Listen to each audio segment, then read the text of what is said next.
Hello and welcome to the class. Today we are going to discuss the remaining portion of our chapter 6 and that will be social cognition. These are certain things about myself. If you want to join my live classes, you may contact on the number given below. Without any further delay, let's begin. Social cognition.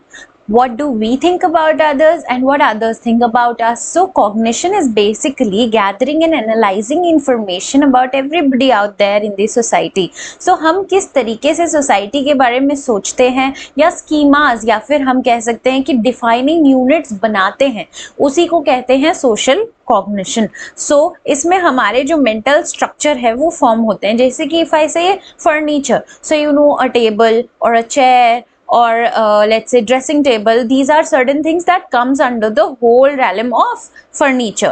If I say books, so you will see physics book, chemistry book, biology book, psychology book, sociology book, Hindi book, English book, all of these come under the greater umbrella of books. So that is how we form the social cognition. So we have certain prototypes. For example, what is a prototype? Let's say if I say fruit, so first thing comes in your mind is basically apple. If I say animal, so first thing come in your mind maybe can be a tiger or a lion. And if I say bird, so first thing that will come to your mind might be a sparrow. So we have certain prototypes that have the basic defining feature of that character जिसके भी बारे में we're thinking. ठीक है. Then we come to my most favorite topic, that how do we form impression of others? How do we actually analyze how other people are behaving with us? So in impression formation we do attribution. What is attribution? This is basically assigning causes to the person's behavior.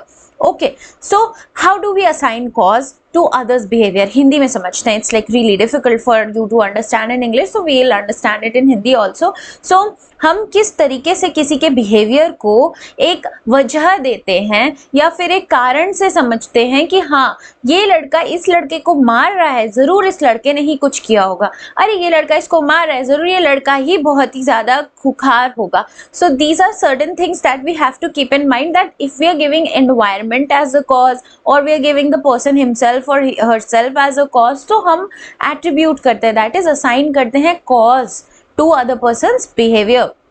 So हमने अभी बात की situational factor हो सकता है, जैसे कि कोई बंदा बहुत ज़्यादा फ्रस्ट्रेटेड है and then you are also adding to their frustration. Sometimes mama says don't talk to papa, he had a bad day at work. So there is a situational factor where you cannot talk to your father because there is something going on wrong in his head already.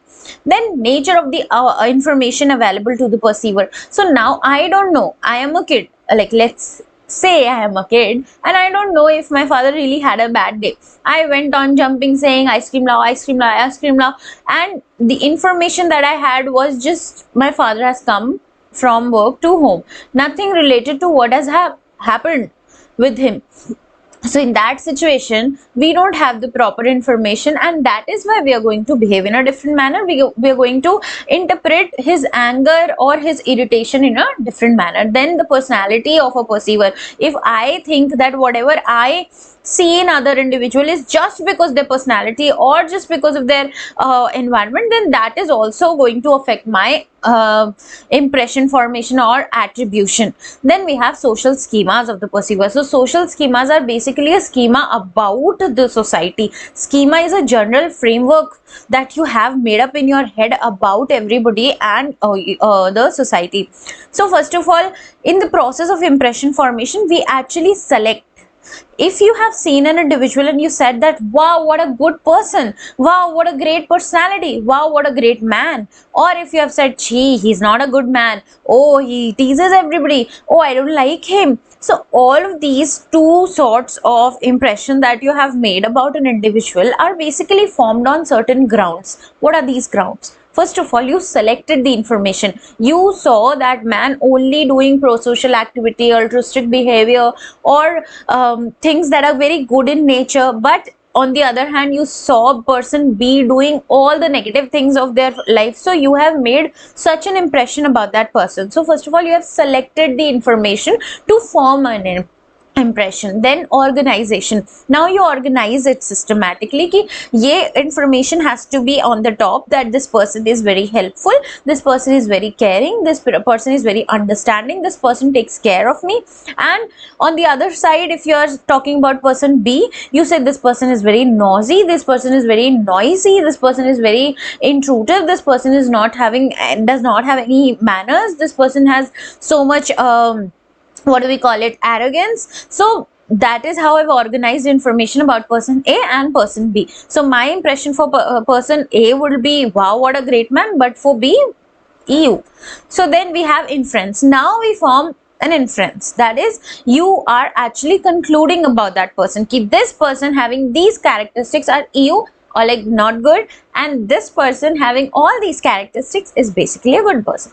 Then we come to the sequence of the information presented to us. See, have you ever seen mama gave you a list of 15 things to be bought from the supermarket. You have come from your hostel, like now it's like 4 to 5 days of you staying in the house. Now she's like, बेटा आप कुछ काम करो, जाओ जाके supermarket से मेरे लिए ये सामान लेके आना.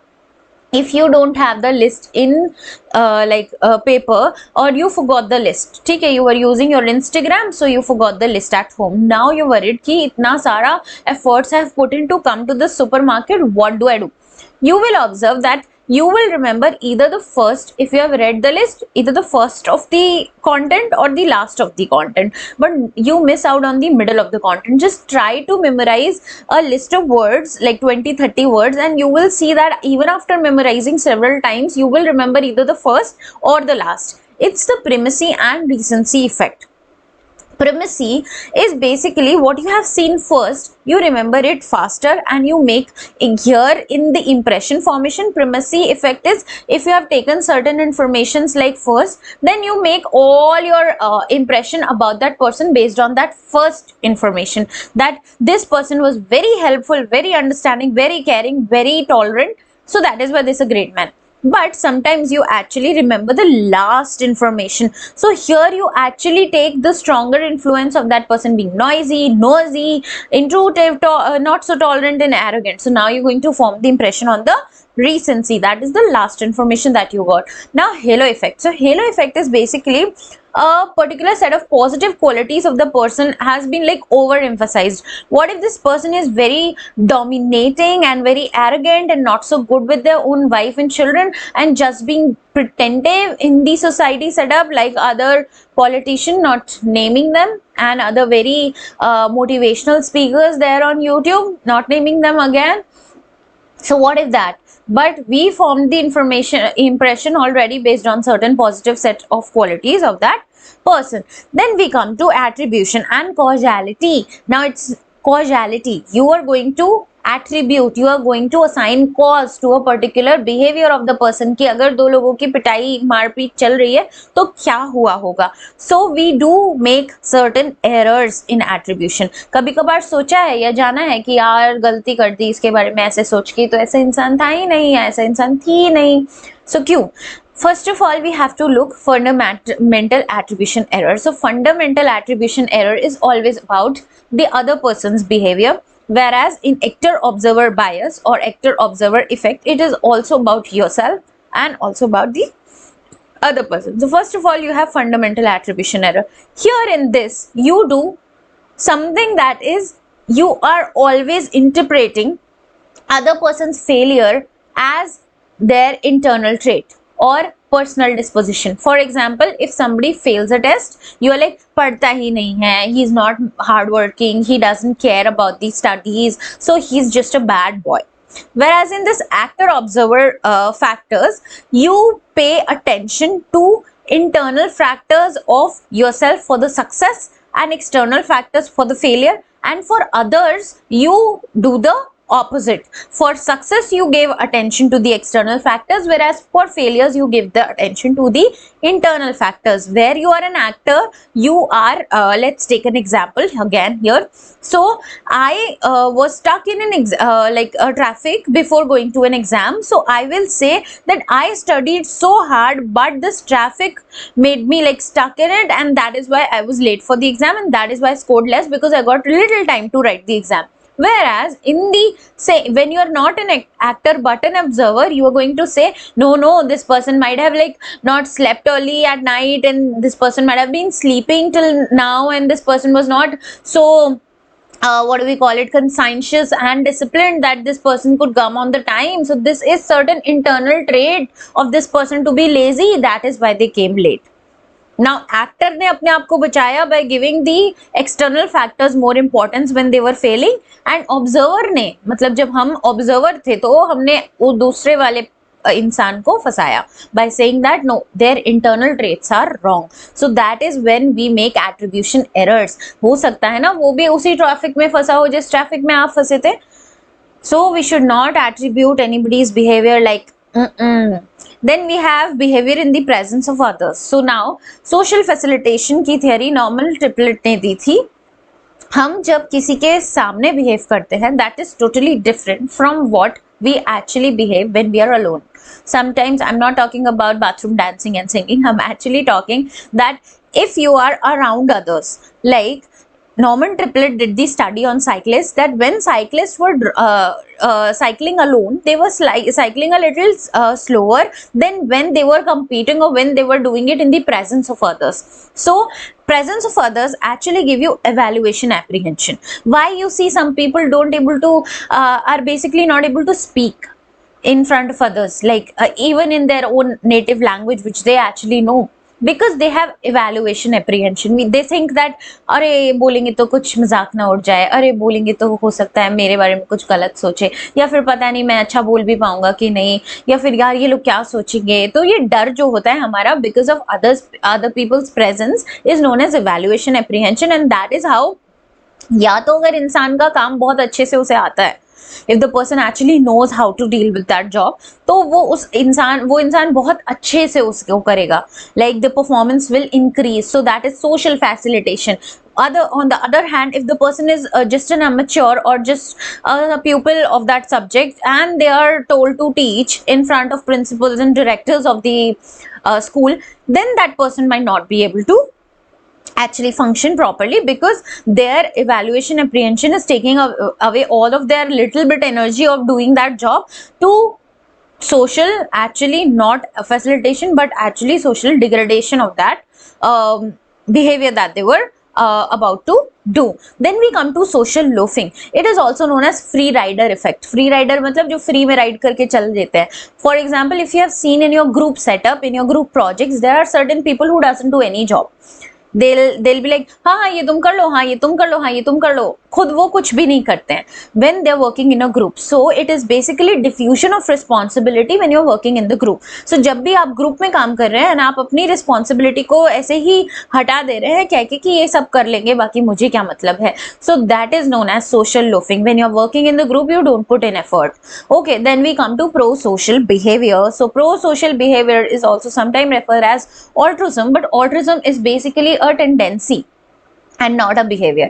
Altruism is your internal tendency, your internal thing, like you do your own kin preservation. You actually think about your own people more, like you want to preserve your species, so that is why you're helping other individual of your same species, and helping behavior is actually pro-social behavior. So here we are going to discuss about how this pro-social behavior does get affected. First of all, it is activated by learning. If you have seen certain little kids going and serving food to the roadside beggars or giving some fruits to younger needy ones, and they're like doing certain good acts and deeds, you will see that they have learned it from their parents, they've learned it from their grandparents or their family. So being kind and generous is actually learned by children in their family. Then we have certain social norms. Have you ever seen in all the cultures there are certain rituals and certain fasts that are done, and there are certain rituals where you have to do charity, and it is said that if you do charity you will get the good blessings from God. So that is how social norms actually teach you that giving things to the needy is actually good. Then you have social responsibility. So for your own children, for your own let's say brothers and sisters and your friends, you actually think if they are in need, I need to help them. So in that situation you are actually doing your social responsibility. Then reciprocity, इसने मेरी help की थी इसलिए मैंने इसकी help कर दी. So you have seen multiple people thinking that I will help him in this situation so that I get the help when I need it.